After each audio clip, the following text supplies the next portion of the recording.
පහසුවෙන්ම call waiting activate කරන්න පුළුවන් ක්‍රම දෙකක් ගැන කියලා දෙන්න තමයි අද මම ඔයාලට ලෑස්ති වෙන්නේ. ඉතින් වීඩියෝ එකට යන්න කලින් ඔයා තාම මගේ YouTube channel එක subscribe කරලා නැත්නම් subscribe කරන්න අමතක කරන්න එපා.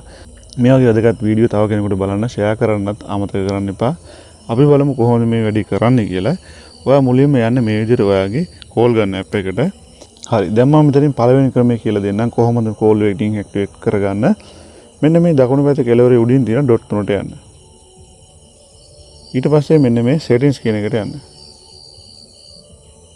ඊට පස්සේ ඔයාලට මෙතනින් බලා ගන්න පුළුවන් carrier related settings කියලා තියෙනවා. මෙන්න මේක ටච් කරගන්න. මේක යාළුවනේ සමහරවුන්ගේ carrier caller settings කියලා තියෙනවා. ඒක හොයාගෙන මෙන්න මේ විදිහට ටච් කරන්න.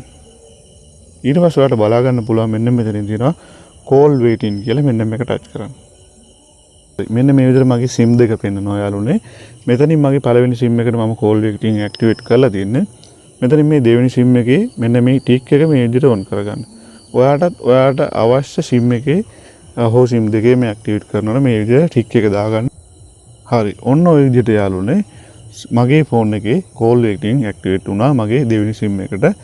අපි බලමු මේක මේ හරිය නැති කවුරු හරි කෙනෙක් ඉන්නවා නම් මම මේ කියන කෝඩ් එක try කරලා බලන්න. මේ කෝඩ් එක try කරාට පස්සේ ඔයාට ඔයාගේ ෆෝන් එකේ call waiting ඇක්ටිවේට් කරගන්න පුළුවන් වෙයි. යන්න මේ විදිහට වගේ කෝල් ගන්න app එකට ඊට පස්සේ මම මේ කියන කෝඩ් එක ටයිප් කරගන්න. තරුවයි 43. ඊට පස්සේ මෙන්න මේ කොටස ලකුණ ඔබන්න. හරි. ඊට පස්සේ ඔයාට කෝල් වේටින් ඇක්ටිවේට් කරගන්න අවශ්‍ය SIM එකේ තියෙන මෙන්න මේ එක හෝ දෙක ටච් කරන්න. හරි. ඔයාලා දැන් මෙතනින් පේනවා කෝල් වේටින් සර්විස් enable කියලා ඇවිල්ලා තියෙනවා. ඊට පස්සේ මෙන්න මේ okay කියන එක උඩින් ටච් කරන්න. හරි. ඔන්න ඔය විදිහට තමයි යාළුවනේ call waiting activate කරගන්න අනිත් ක්‍රමය. මම හිතන මේ ක්‍රම දෙකම ගැන ඔයාලට පැහැදිලි ඇති කියලා. එක ක්‍රමයකින් හරි ගියේ නැත්නම් යාළුවනේ අනිත් ක්‍රමෙන් try කරලා බලන්න. අනිවාර්යයෙන්ම ඔයාලට call waiting හදාගන්න පුළුවන්.